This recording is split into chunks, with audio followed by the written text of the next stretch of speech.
Here is the Daily Briefing. And your daily briefing starts right now. Three big stories. The president issuing new sanctions on Iran. Capitol Hill has 2 weeks to come up with a fix for asylum loopholes. Do you think they can do it? And which 2020 contender is doing debate prep in a converted auto dealership? Hello, everyone. I'm Dana Perino, and this is the Daily Briefing.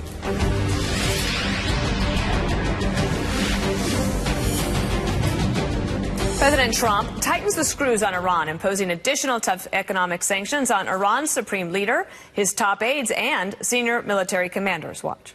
Sanctions imposed through the executive order that I'm about to sign will deny the supreme leader and the supreme leader's office and those closely affiliated with him and the office access to key financial resources and support. The assets of Ayatollah Khomeini and his office will not be spared from the sanctions. John Roberts is live at the White House for us to get the week going. John? Good afternoon to you, Dana. So far, sanctions against Iran, and there are a lot of them, really have been targeting financial institutions, banks, the oil industry, even the head of the Iranian Revolutionary Guard Corps, Soleimani. But now the president is going right to the top with new sanctions targeting the supreme leader, Ayatollah Ali Khamenei, and his office, along with 8 other top Iranian military commanders, including... In a strong and proportionate response to Iran's increasingly provocative actions, we will continue to increase pressure on Tehran until the regime abandons its dangerous activities and its aspirations, including the pursuit of nuclear weapons, increased enrichment of uranium, development of ballistic missiles, engagement in and support for terrorism, fueling of foreign conflicts, and belligerent acts directed against the United States and its allies. The president also repeating his offer to Iran's supreme leader to sit down without precondition for talks to try to negotiate a new agreement between the United States and Iran. He's employing the same model that he did with North Korea to bring Kim Jong-un to the table. Listen to the president here. Iran potentially has a phenomenal future. And I say that about North Korea, too. I've said it about North Korea. I think North Korea has a phenomenal future. And I think Iran also has a phenomenal future. And I think a lot of people would like to see them get to work on that great future. So I'll sign this now, and I appreciate you all being here. Thank you. The president also gave this message to the supreme leader, the Ayatollah Khamenei, saying that he has shown a lot of restraint so far, but he may not continue to do so in the future. One other side note, Dana, the president let slip a little bit of what was in that letter from Kim Jong-un that he recently received. He said it was a birthday greeting, and that both the letter from Kim and the letter that he sent back to Kim were very nice. So birthday greetings from Chairman Kim. Well, happy birthday indeed. All right. John Roberts at the White House. Thank you. And as the White House hits Iran with those new sanctions, Secretary of State Mike Pompeo has arrived in the United Arab Emirates. He's working to build an international coalition against Iran. National security correspondent Jennifer Griffin is at the Pentagon. Jennifer, we need our allies to be with us. That's right, Dana. And senior U.S. officials now confirmed to Fox News the U.S. military carried out a cyber attack against Iran Thursday in response to that American drone being shot down. So while most focused on the president's decision not to carry out a visible military strike in response, it now turns out that the U.S. Cyber Command launched an offensive cyber attack, targeting what we're told included Iranian intelligence and radar installations used to shoot down the U.S. Navy drone Thursday. Fox News has learned Iran shut off its radar sites around the time the U.S. was poised to launch retaliatory strikes late Thursday. It's not clear if those radar sites were turned off by the U.S. cyber attack or if Iran shut them off deliberately in anticipation of a strike to hide their location. Over the weekend, Iranian forces were relatively quiet, but tensions remain high. On a visit to Israel, National Security Advisor John Bolton, one of the key hawks in favor of using military force, had a blunt warning for Iran. Neither Iran nor any other hostile actor should mistake U.S. prudence and discretion for weakness. No one has granted them a hunting license. Following the shoot down of the drone, the new sanctions announced today are unusual because they target Iran's supreme leader and will target Iran's equivalent of the Secretary of State, Javad Zarif. This will be a further effort to ensure that their capacity not only to grow their economy but to evade sanctions becomes more and more difficult. Here at the Pentagon, President Trump's new acting defense secretary, Mark Esper, arrived at 7:20 this morning for his first day on the job. The former Army secretary took no questions.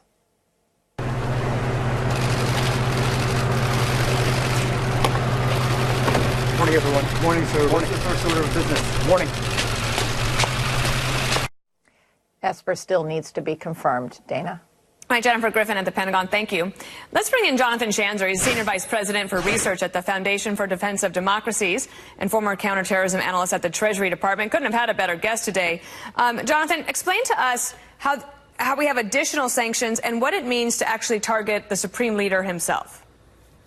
Well, I think, first of all, the president has made this personal. He's made this very clear that he's going to the very top of the food chain in the Iranian political system. But I think there's even more symbolism here, and that is that we've known for a long time now that Ali Khamenei, the supreme leader of Iran, is a kleptocrat, that he's been enriching himself at the expense of the Iranian people. And so now that we're beginning to target his assets, one can only hope that we'll begin to identify the assets contained in what they call ICO. It's basically a $200 billion fund that he controls. And so hopefully we'll begin to start to freeze those assets and make clear how much of a kleptocrat Ali Khamenei actually is. And just so those of us who've never worked at the Treasury Department can understand, how do you technically do that? That means, how do we freeze those assets? Do we just tell everybody they're not allowed to leave that system? Well, what we do is we send out identifier information about either individuals or companies or cutouts, any information that we have about this network. We send it to the banks, we send it to other countries that work with us on isolating those assets, and we make it clear that those cannot be traded or that they cannot work within the banking system. You have to remember, we control the world's financial system. We created it. It's basically all ones and zeros, and if we are the ones in control of it, then it's a great deal of power in our hands. Do you think that the sanctions that were added today are enough to make him feel enough pain to either come back to the table to negotiate with President Trump, or do you think it's just going to take a long time for him because he's so isolated, and I'm sure that they don't want to lose face in this regard? No, they certainly don't, and I think we continue to see from the Supreme Leader that he says he won't come to the table, he won't work with Trump. And I have to say, it's unclear. I doubt the guy's holding any assets in dollars at this point, given the sanctions that we've been piling on. But if he finds that it's even harder to work out there in the international financial system, he'll feel the pain. And I think you also have to remember that this is on top of all these other sanctions that we've been placing on Iran for the last year, and they have definitely been feeling the squeeze. I'm glad that you brought that up, because the sanctions are actually also hurting the civilians, the people who live there. They are feeling all the inflation, which is at an alarming rate. And I noted this quote from an Iranian accountant who gave this to a newspaper there, saying, "The economic war is a reality and people are under extreme pressure. Government leaders keep telling us to be strong and endure the pressures, but we can already hear the sound of our bones breaking." Is the Iranian leadership at all persuaded to do anything different because their people are suffering? Absolutely not. And this is, obviously one of the unfortunate elements of our sanctions regime. I mean, there are a lot of people who say that the pain is being passed on to the people. Of course, when we say that it's being passed on, we have to note that it is the regime itself that is ensuring its own survival and ensuring the hardship of its own people. It could be diverting funds away from its military program, away from its nuclear enrichment, and away from its terrorism support, but it doesn't do that, and it passes on the pain to the average Iranian. Let me put up a list of the countries that Secretary Pompeo is visiting before he heads to the G20 summit. Saudi Arabia, UAE, India, Japan, and then, of course, the Republic of Korea towards the end of the month. Is part of the message when you're working, does the Treasury Department and the State Department have to work together in lockstep to make the diplomacy work so that the Pentagon doesn't have to actually come in and take any action? That's exactly right. That is the playbook. It's about showing the Iranians that we have an international coalition that is committed to isolating them. A couple of things to note, though. Number one is that the UAE is one of the top trading partners of Iran. There's a lot of pain that we can still impose on Iran if the UAE cuts off some of that trade. And also, we're hearing that the Indians may be willing to deploy some of their warships to the Gulf to ensure that there's freedom of navigation. We're hoping the Saudis do the same so that it's not an only just the US United effort. States. Right, and President Correct. Trump tweeting about that this morning as well. Jonathan Shanzer, great to have you here. Thank you. Anytime. There's brand new evidence in the Jussie Smollett case, what the public could learn any moment now. Plus, a plan to tax Wall Street to wipe out student loan debt and make all public colleges free of charge. We'll tell you about it. I believe that we have got to make public colleges and universities tuition free. Not a radical idea. We have a push to erase student debt, a plan to impose a war tax, and preparations for the big debate. Kristen Fisher, she's going to lay it all out for us. Kristen? Well, Dana, we're seeing a surge in policy proposals ahead of the first debate. The biggest is from Senator Bernie Sanders, who today announced the College for All Act, which would do a few things. It would erase all student loan debt in America. That's $1.6 trillion. It would also make four-year public colleges and universities tuition-free. And Senator Sanders wants Wall Street to pay for it with a new tax on financial transactions. Bottom line is we should not be punishing people for getting a higher education. It is time to hit the reset button. Under the proposal that we introduced today, all student debt would be canceled in 6 months. Another candidate with another new tax proposal, Beto O'Rourke, who's calling on Congress to enact a war tax anytime the United States goes to war, and the proceeds would go to veterans of the conflict. Let's make sure that we reform that tax code so that we make investments in people, in communities, in veterans to make sure that they're able to get the respect and care and service that they've earned and live to their full potential in this country. Debate prep is now in full swing for the candidates, with the first 10 set to take the stage in Miami on Wednesday, the next 10 on Thursday. Senator Kirsten Gillibrand reportedly spent the weekend practicing in a converted car dealership in Albany, New York, while Senator Cory Booker, according to the New York Times, squeezed in a study session on a car ride from D.C. to his home state of New Jersey. And when he's not on the road, he reportedly likes to break up his debate prep by doing push-ups. Hey, whatever works, right? Because it is crunch time for the entire Democratic field, Dana. This first debate this week, easily the biggest moment so far this entire cycle. I'm going to try to impose the push-up rule on the 5 during the commercial breaks. Yeah, it's great for commercial breaks. Indeed. All right, I'll sit there and watch them, of course. All right, Kristen Fisher in D.C., thank you. Thanks, Dana. As Democrats jockey for position ahead of the first debates, as Joe Biden stumbled out of the gate with his latest controversy of a big matchup against host country France. That'll be Friday. So the Chicago Police Department preparing to release a trove of new documents in the Jussie Smollett case. We're being told it will include handwritten notes and video that is expected to come this afternoon. Authorities are uploading the files in response to a Freedom of Information Act request. Police accuse the actor of staging a hate crime against himself in January. Smollett maintains his innocence, and prosecutors later dropped the charges. A judge has appointed a special prosecutor to examine that controversial decision. President Trump that I saw in stopping those raids on Sunday. Families belong together. In America, everyone has rights. Immigrants have rights. And we just have to beat that drum across the next couple of weeks. Chief Congressional Correspondent Mike Emanuel has more from Capitol Hill. Mike? Dana, good afternoon. Now that those raids have been postponed for a couple of weeks, House Speaker Nancy Pelosi is clearly hoping pressure will cause them to go away permanently. When the 2-week period the president mentioned is up, that will remove all doubt that you cannot be breaking up families, you cannot be ignoring the rights of immigrants. Both the House and Senate are expected to vote this week on $4.5 billion packages to provide emergency funding for the humanitarian crisis at the border.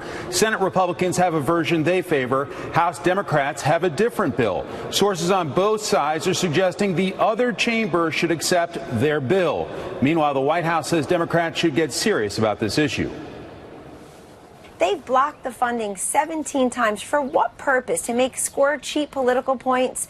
And so if they're going to do that and admit that we have a crisis, why aren't they going to go all the way? They know that these laws are broken. Among the dilemmas here on Capitol Hill, Congress is due to leave for the 4th of July recess on Thursday, and lawmakers have struggled with immigration for years. Healthy skepticism is warranted for dealing with Democrats when it comes to immigration. Let's just think about the Democrats' position here, Chris. These are people who have claimed asylum in our country. They've had their day in court. They've had their claims rejected, and now they face a valid and final order of removal. If we can't deport people like that, who can we deport? That's why the Democrats' position ultimately comes back to, in essence, open borders. If the House and Senate pass different funding bills, then they would have to go to conference to hammer out the differences. All of that takes time, especially when you consider they're supposed to be on recess next week. Dana? No time like another recess. All right, Mike Emanuel, thank you. You bet. There's a new book about hope with an expletive in the title. The author joins us to explain his choice of words. It's a great book. Plus, South Bend, Indiana Mayor Pete Buttigieg trying to bring calm to his hometown after a fatal police shooting. We're live with the latest. As the mayor of the city, I want to acknowledge that those last two lines of effort, the effort to recruit more minority officers to the police department and the effort to introduce body cameras, have not succeeded. And I accept responsibility for that. Because someone among our number died at the hands of another person. That's Mayor Pete Buttigieg facing a tough challenge back home as racial tensions flare over the death of an African-American man shot by a white police officer. This as the 2020 Democratic presidential candidate took a break from campaigning to hold a town hall there, where an emotional crowd held him accountable for not doing enough to reform the city's police department.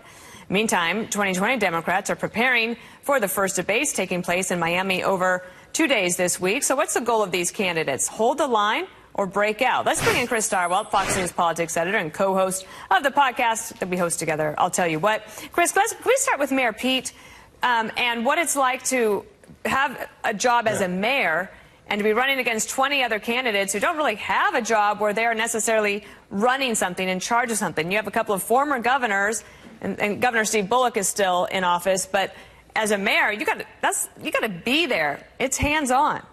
Right, and as the people who are serious about their jobs as senators, who are among the 5 or 6 or 10 or 20 members of the Democratic Senate caucus who are running for president, if you want to do your job well, it will be in conflict with your narrow political interests on a day-to-day basis. Buttigieg has had sort of the advantage here because South Bend, Notre Dame, is he the guy from Parks and Recreation? Is he the male Leslie Knope who, there's this just nice little city out in Indiana and he's the mayor of it and it's fine? Well, the reality is that South Bend can be a tough town, is a Rust Belt town on the far periphery of Chicago that has a history. And the reality for Buttigieg is that he has not been tending to his knitting at home. He has been out running for president 24 hours a day, 7 days a week. There is upset there. And the fact that he could not control that meeting and that he himself became emotional, I don't want to say is disqualifying to his chances, but he did not look in any way presidential in that moment. Well, we'll see more of it. I'm sure that it'll come up in the debate, and I'm sure he'll try to figure out a way to use it to his advantage. There were some people in the meeting who said they appreciated him being there and listening to everyone, so we'll see how that goes. Let's talk about the weekend. All the Democrats, or most all of them, were in South Carolina for the big get-together there. Kamala Harris, she was basically talking about turning the page on somebody named Joe Biden. Watch. We need somebody on our stage when it comes time for that general election who knows how to recognize a rap sheet when they see it and prosecute the case. And let's not turn back the clock. Let's start the next chapter, shall we? Let's start the next chapter. Let's turn the page. Turning the page, basically saying Obama, Biden era, that is over. Time for some new energy. How did she do there? Well, the key thing, and I'm going to take a cue from her in my entire life from now on, which is I will only travel with a drum line in front of me. Everywhere, every room I go into, every meeting, I will go with a drum line let's see if because we that can really arrange works. that. See what you can do. See if there's budget. Look, Kamala Harris is making an argument to African-American vote. South Carolina is the first state, it's the only early state that has a majority African-American electorate. Black voters so far really seem to, especially older black voters, really seem to dig Joe Biden. But she's making an implicit argument here, and it's not about Obama. What she's saying is Barack Obama needed to select a moderate old white dude from a Rust Belt state in order to get over. That was what was necessary for him. And she's saying it's not necessary anymore. We don't have to do it anymore. We can just go ahead and be ourselves. It's an argument that a lot of those voters will greet skeptically, but it's one that will sound very appealing to them on a very basic level. And in the lead up to the debates, Bernie Sanders is announcing another new policy, another for all, this time not Medicare. Take a listen to him. It is a little bit crazy for people to do what they have to do, which is to get a quality education and then find themselves in the absurd position of having to pay that debt off for decades. And some of those people, they can't afford to get married, they can't afford to have kids, they can't afford to buy their own home. Well, we are going to change that. So that's in the lead up to the debate where he will be not on the same night as Elizabeth Warren. She has a similar plan, but it's not for all. Well, not only by the time Bernie Sanders and Elizabeth Warren are done, they will be promising each and every American a new Buick LaCrosse in their parking lot. Every American. And you Everybody get a gets car, a Buick. and you get a car, you get a car, and you get a car, and you get a car. They are in this lunatic derby. It's just, this is why Democratic leaders are rightly afraid about what's going on. Because if Sanders, who is now promising to forgive the student loans of everybody, basically, $1 trillion, throw another $1 trillion. So if either Sanders or Warren get the nomination, there's a reality that Democrats won't just miss out on taking the White House back, but they could get cleaned out in the Senate. They could lose their House majority. This stuff is way outside the mainstream, and that's what Democrats are afraid of. Okay, one other topic. You know, sometimes people like to write an op-ed, especially on Mondays, that is in a prominent paper like the Wall Street Journal, that really sets the cats amongst the pigeons. This is from Democrats for Trump, saying that he's looking for a Trump-Haley ticket in 2020. He writes, it's too late for Mr. Trump to revamp his political personality, but with the 2016 election in the past, Nikki Haley on the ticket could tamp down the antipathy for Mr. Trump that seems to afflict so many moderate and Republican-leaning women. President Trump needs the prospect of a Vice President Haley to help recapture the White House. And this weekend, Chuck Todd on Meet the Press asked the president if Trump and Pence would be the ticket in 2020. Watch. You were asked about Mike Pence in 2024, and you paused a minute about endorsing him as your successor. That got a lot of people going. Is Mike Pence 100% on your ticket in 2020?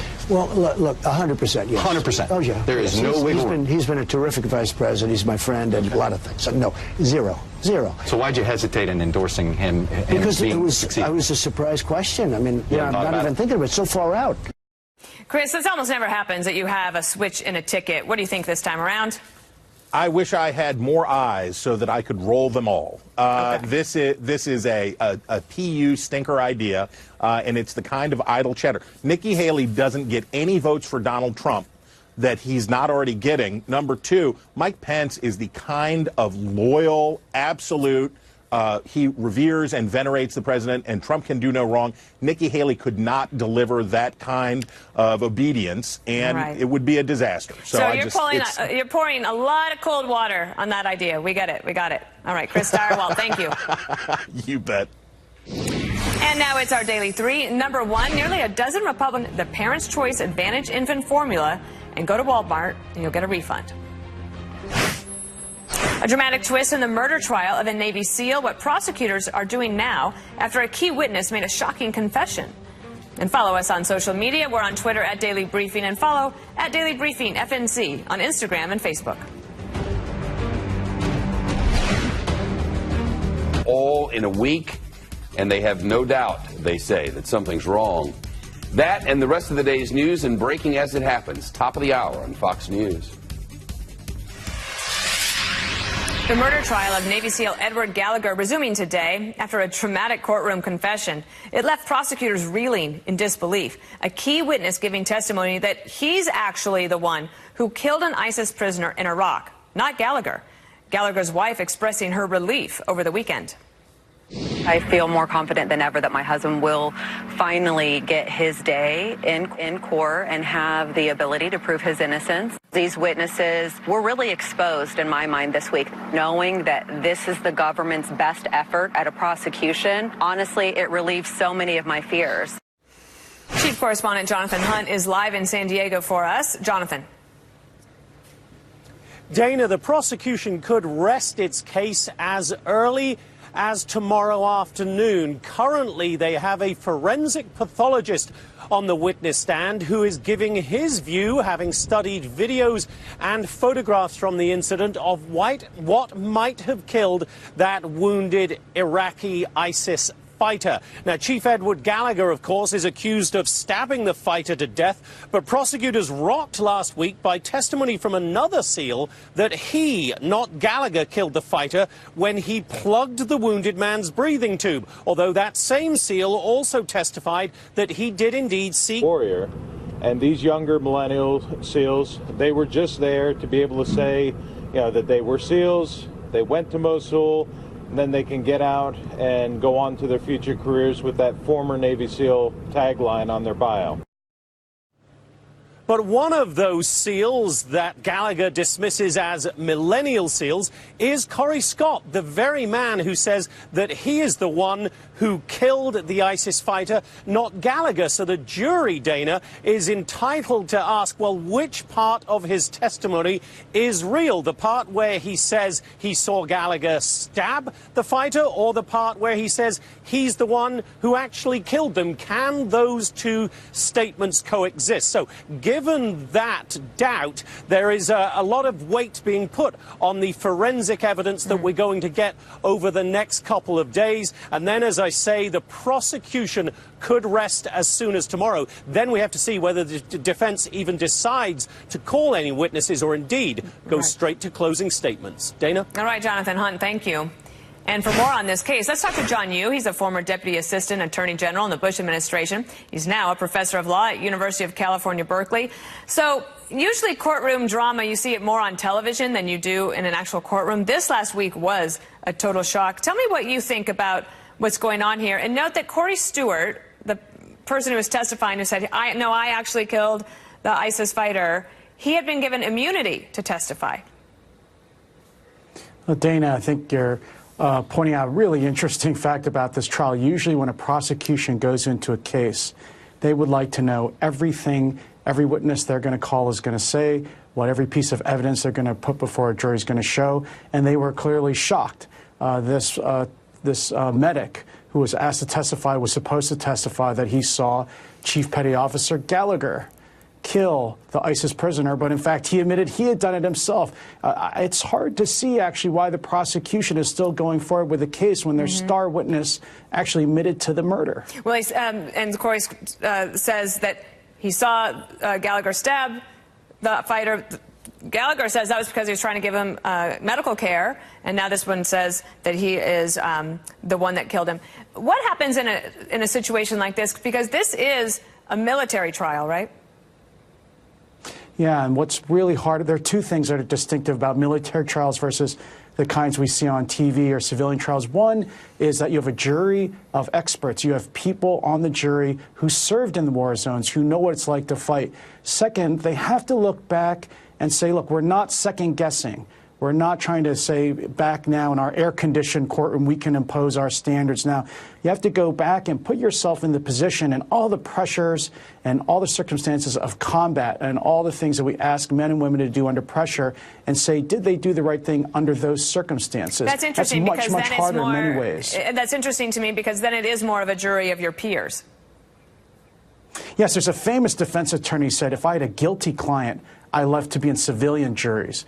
But if I have an innocent client, I would rather try them in a court-martial because a jury will find the truth. Take a listen to what Gallagher's attorney, Timothy Parlatore, said this morning on Fox and Friends. They're presenting evidence that a school-aged girl was walking along, clutched her stomach. There's no evidence of it whatsoever, and the people that are trying to blame him are just disgruntled members of his platoon that weren't even in the same building as him. I know that you know a lot about national security law, John. How unusual is this within a military branch to have an accusation like this? This is an unfortunate story because what you are seeing is a breakdown in unit discipline here in one of our most elite units, of course, the SEAL teams.